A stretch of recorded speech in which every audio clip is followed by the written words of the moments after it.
Hello everyone. ये video आपकी BCA first semester की सब्जेक्ट कंप्यूटर फंडामेंटल की पहली वीडियो है। तो इसमें आपको क्वेश्चन बैंक के सारे क्वेश्चन करा रखे हैं। टोटल इसमें जो वेरी शॉर्ट क्वेश्चन है उसमें ही आपका बेस पूरा बन जाएगा। तो उसमें 52 क्वेश्चंस हैं जिसमें कि आपको सारे यूनिट्स का बताया जाएगा। 52 के अलग अलग हो भी सकते हैं, किसी में 52 है, किसी में 62 है। तो ये है कि वेरी शॉर्ट में आपका सारा बेस बन जाएगा, आपको सारा पता चल जाएगा कि क्या क्या टॉपिक्स हैं। तो आप अपने यूनिवर्सिटी के हिसाब से मैच कर लेना। ये जो यूनिवर्सिटी का मैं पढ़ा रही हूँ वो CCSU का है, लेकिन सिलेबस सभी यूनिवर्सिटी का ऑलमोस्ट सेम है। तो आइए स्टार्ट करते हैं। सबसे पहला क्वेश्चन दे रखा है, डिफाइन अ कंप्यूटर। कंप्यूटर क्या होता है? बहुत बेसिक सी चीज़ है। A computer is a electronic machine which is capable of solving problem by automatically. ये सभी जानते हैं जो कंप्यूटर है हमारी वो इलेक्ट्रॉनिक मशीन है। और क्या किस चीज़ की केपेबल है? वो सॉल्विंग प्रॉब्लम्स। हमारी कोई भी प्रॉब्लम्स होती हैं, जैसे कि कोई अर्थमेटिकल प्रॉब्लम हो गई। अर्थमेटिकल प्रॉब्लम क्या होती है? जो हमारी प्लस माइनस मल्टीप्लाई डिवाइड वाली प्रॉब्लम्स होती हैं, वो वाली कंपैरिजन वाली प्रॉब्लम्स, उन सबको क्या करता है कंप्यूटर? सॉल्व करने का काम करता है।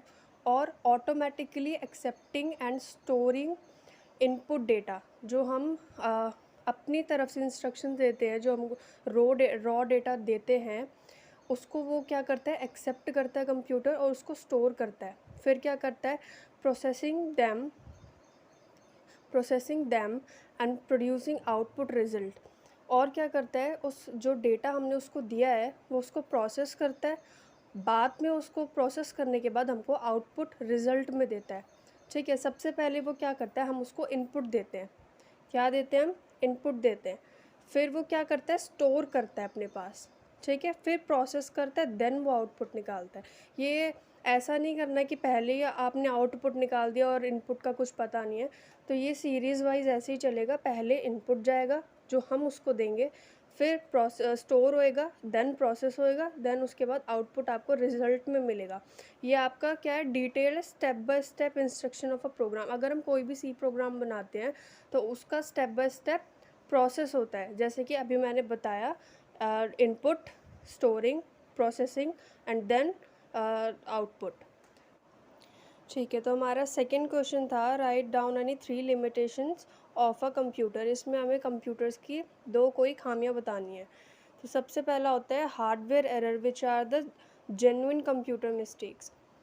मतलब कि जो कंप्यूटर के बाहरी किसी पार्ट में दिक्कत आ जाती है उसको हम हार्डवेयर एरर बोलेंगे। एक होता है हमारा सॉफ्टवेयर एरर, एक होता है हार्डवेयर एरर। हार्डवेयर एरर वो कंप्यूटर की चीज़ होती है जिसको हम छू सकते हैं। सॉफ्टवेयर एरर वो होते हैं जिनको हम छू नहीं सकते, वो कंप्यूटर के अंदर के एरर्स होते हैं। तो हार्डवेयर एरर्स एक तो कंप्यूटर की लिमिटेशन होगी, और एक सॉफ्टवेयर एरर्स। ठीक है। और फिर होता है, जैसे सॉफ्टवेयर एरर्स वो होते हैं जैसे कि किसी कंप्यूटर के प्रोग्रामिंग में दिक्कत आ गई, कि कंप्यूटर तो प्रोग्राम, जैसे हमने कोई सी प्रोग्राम करा और उसमें वो फाइल कंपाइल नहीं हो पाई या कुछ और दिक्कत होगी, तो वो हमारे सॉफ्टवेयर एरर्स होते हैं। आउटपुट एरर्स मतलब कि जो हम, क्योंकि आउटपुट एरर जब ही आएगा जब हमने इनपुट गलत दिया होगा। अगर हमने इनपुट सही दिया है तो ऑब्वियस सी बात है कि वो आउटपुट भी एकदम करेक्ट ही देगा। तो कौन से 3 एरर हुए? Hardware error, software error and output error. फिर है बहुत कॉमन सा question, who is the father of the computer. ये कभी कभी जो MCQs वाले स्टूडेंट्स हैं उनको पूछ लिया जाता है कि Charles Babbage is the father of computers.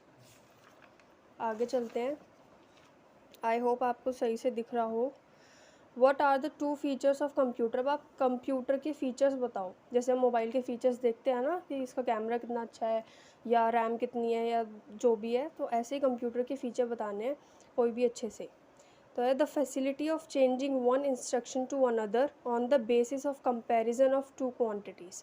मतलब कि वो फैसिलिटी देता है चेंज करने की, कोई भी एक इंस्ट्रक्शन की दूसरे में, किस बेसिस पे? कंपैरिजन के बेसिस पे कोई भी 2 क्वांटिटीज़। आई होप आपको समझ में, अगर नहीं आया हो तो आप रिवर्स करके भी देख सकते हो, तो आपको आराम से समझ में आ जाएगा। दूसरी क्या फीचर्स हो सकता है? The facility to modify its own stored program. Stored programs को मॉडिफाई करने की फैसिलिटी भी कंप्यूटर में दी जाती है। फिर है आपका question number 5, right the basic functions of computer. मैंने आपको पहले पिछले करवाए थे ना कि हम इनपुट देते हैं, फिर स्टोर होता है, फिर प्रोसेसिंग होती है, फिर आउटपुटिंग। अब ये नया है कंट्रोलिंग, वो भी समझेंगे क्या होता है। तो हमारे जो बेसिक फंक्शंस होते हैं कंप्यूटर के, वो 5 होते हैं। ठीक है, सबसे पहले इनपुटिंग होता है। इनपुटिंग मतलब कि हमने कोई काम करवाना है कंप्यूटर से, तो हम उसको इनपुट देंगे। ठीक है, जैसे मुझे 2+2 करवाना है, तो मैं उसको इनपुट दूंगी कि 2+2 लिख दिया मैंने, और वो मुझको आउटपुट में एज अ रिज़ल्ट 4 देगा। फिर आता है आपका स्टोरिंग। स्टोरिंग क्या होता है कि कुछ भी डेटा हम कंप्यूटर को देते हैं तो वो कहीं ना कहीं हमारा स्टोर रहता है। ठीक है, स्टोर होके ही आपका प्रोसेसिंग होता है। बिना स्टोर किए कोई भी चीज़, कोई भी डेटा, आपका कोई भी इंस्ट्रक्शन काम नहीं करेगा।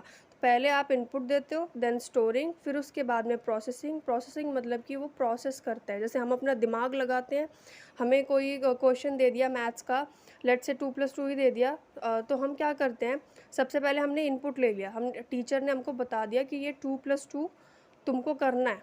ठीक है, फिर हमने उसको मेमोरी में स्टोर कर लिया कि हमारे दिमाग से तो नहीं निकल जाएगा, तो हमने उसको स्टोर कर लिया। फिर हमने उसको प्रोसेसिंग करा कि देखते हैं 2+2 क्या होता है, हम कैलकुलेशन हम डंडे खींच के कर लेते हैं, वो तो बच्चों वाले काम है, लेकिन मैं एज अ एग्जाम्पल आपको बता रही हूँ। फिर हम आउटपुट देते हैं, फिर हम टीचर को बताते हैं कि हाँ 2+2 कितना होता है, 4 होता है। फिर होता है कंट्रोलिंग। कंट्रोलिंग क्या होता है, किसी भी जो हमने डेटा स्टोर करके रखा है वो इधर उधर, मतलब कि क्या होता है, सॉफ्टवेयर एरर्स आ जाते हैं, जैसे हमने पहले पढ़ा था। तो सॉफ्टवेयर एरर्स को कंट्रोल करने के लिए हमारा ये 5th पॉइंट आता है, कंट्रोलिंग। 6th है हमारा defined data and information. Data और इन्फॉर्मेशन दोनों अलग चीज़ें हैं, इसको मिलाना नहीं है। डेटा क्या होता है आपका, data means raw facts. Raw, जैसे आपने रॉ मिल्क सुना होगा, कच्चा दूध, ऐसे ही जो हमारा डेटा होता है वो कच्चा फैक्ट्स होते हैं और फिगर्स होते हैं। फैक्ट और फिगर हो गया, सिंबल्स हो गए, ऑब्जर्वेशंस हो गए, न्यूमेरिकल्स हो गए, न्यूमेरिक नंबर हो गए, या फिर कोई भी अल्फ़ाबेट्स हमने दे दिए, तो वो क्या होता है, आपका डेटा होता है। कौन सा डेटा, रॉ डेटा या raw facts and figures, which are used in processing by human और इलेक्ट्रॉनिक मशीन। मतलब कि या तो वो इलेक्ट्रॉनिक मशीन के द्वारा प्रोसेस किया जा रहा है, या फिर ह्यूमन के द्वारा प्रोसेस किया जाता है, क्योंकि इसमें स्पेसिफिकली कंप्यूटर नहीं लिखा हुआ है, इसमें केवल लिखा है डिफाइंड डेटा एंड इन्फॉर्मेशन। वो ह्यूमन के द्वारा भी प्रोसेस हो सकता है, वो इलेक्ट्रॉनिक मशीन के द्वारा भी प्रोसेस हो सकता है। ठीक है, data have indefinite meaning. Data का कोई वैसा सिग्निफिकेंस मीनिंग नहीं होता है। ठीक है, फिर आता है आपका इन्फॉर्मेशन, आई होप दिख रहा हो। फिर आता है इन्फॉर्मेशन, क्या होता है, वैसे ही अगर हम जानें कि इन्फॉर्मेशन क्या होती है, जानकारी। ठीक है, any useful data with facts and figure और डेफिनेशन इज़ कॉल्ड इन्फॉर्मेशन। जिसका कोई मतलब होता है, जिसकी कोई डेफिनेशन होती है। इधर जो हमने डेटा में पढ़ा था, इधर जो डेटा में पढ़ा था वो इनडिफिनेट है, उसकी कोई मीनिंग नहीं है। ठीक है, उसका कोई हम मतलब नहीं निकाल सकते, उसका कोई चोड़ नहीं निकाल सकते हम। लेकिन हम इन्फॉर्मेशन का चोड़ निकाल सकते हैं, निचोड़ निकाल सकते हैं, डेफिनेशन निकाल सकते हैं। ठीक है, तो वो हमारी इन्फॉर्मेशन होती है। इंस्ट्रक्शन क्या होता है, वो भी हमारी कोई भी डेटा और इन्फॉर्मेशन होती है। फिर आता है जी आपका, आज हम 10 क्वेश्चन ही करेंगे, ये सीरीज़ चलती रहेगी। क्वेश्चन नंबर 7 हमारा है, what is data processing system. Data processing system क्या होता है, तो data processing system is a system that performs data processing. बहुत सिंपल है, बहुत कॉमन सा है कि जो डेटा प्रोसेसिंग सिस्टम होता है वो ऐसा सिस्टम होता है जो परफॉर्म करता है डेटा प्रोसेसिंग। ठीक है, डेटा को प्रोसेस करने का काम करता है। Which could be performed either manually, या तो वो क्या कैसे परफॉर्म करेगा, या तो वो मैनुअली परफॉर्म करेगा ह्यूमन के द्वारा, या फिर वो इलेक्ट्रॉनिकली परफॉर्म करेगा बाय द कंप्यूटर। ठीक है, computer can accept data. Computer क्या करता है, डेटा को एक्सेप्ट करता है, स्टोर करता है, डेटा को प्रोसेस करता है, देन क्या करता है, receive the data and print the data. Data को रिसीव करेगा और प्रिंट करके दिखाएगा आउटपुट। ठीक है, कंप्यूटर में be called a data processing system. Computer को हम और क्या बोलते हैं, data processing system. Question number 8 है आपका, डिफाइन अर्थमेटिक लॉजिकल यूनिट या लॉजिक यूनिट, ALU। बहुत से बच्चे कंफ्यूज हो जाते हैं कि, क्योंकि इसको पढ़ने से पहले आपको कंप्यूटर के CPU का डायग्राम समझना पड़ेगा। कंप्यूटर के सीपीयू का आपको डायग्राम अंदर से समझना पड़ेगा, ठीक है। जब आपको पता चल जाएगा कि जो हमारी एएलयू होती है वो कहाँ प्रेजेंट होती है और वो कैसे काम करती है। तो ALU is the place where the actual execution of the instruction take place, which means कि जो हमारा एएलयू होता है वो क्या करता है, हमारे अर्थमेटिकल जो हम सवाल देते हैं कंप्यूटर को उसको सॉल्व कराने में हमारी मदद करता है। अगर मैं बहुत लेम भाषा में बोलूँ, जैसे कि अर्थमेटिकल ऑपरेशंस, हम सॉल्विंग वगैरह और कोई वो नहीं बोलते, हम ऑपरेशंस ही बोलते हैं।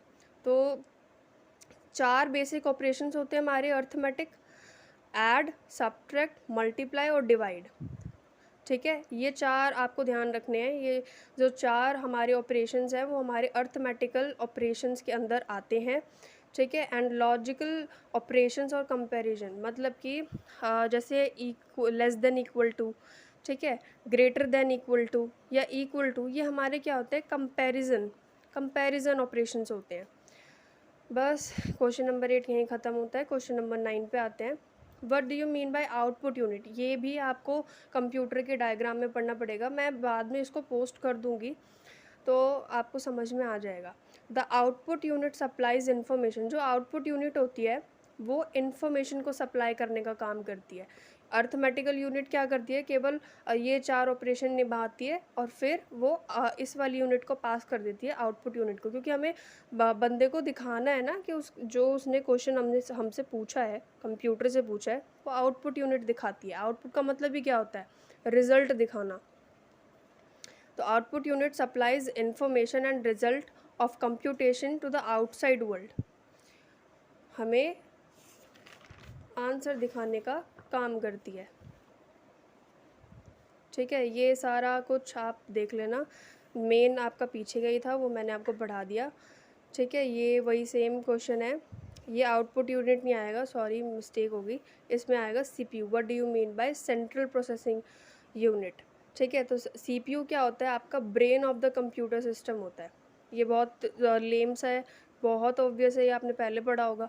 तो सीपीयू होता है वो हमारा brain of the computer system होता है, और एक कंप्यूटर सिस्टम के अंदर all major calculation and comparison, जितने भी कैलकुलेशन और जितने भी कंपैरिजन होते हैं वो सारे के सारे सीपीयू के अंदर होते हैं। सीपीयू ही रिस्पॉन्सिबल होता है फॉर एक्टिवेटिंग एंड कंट्रोलिंग।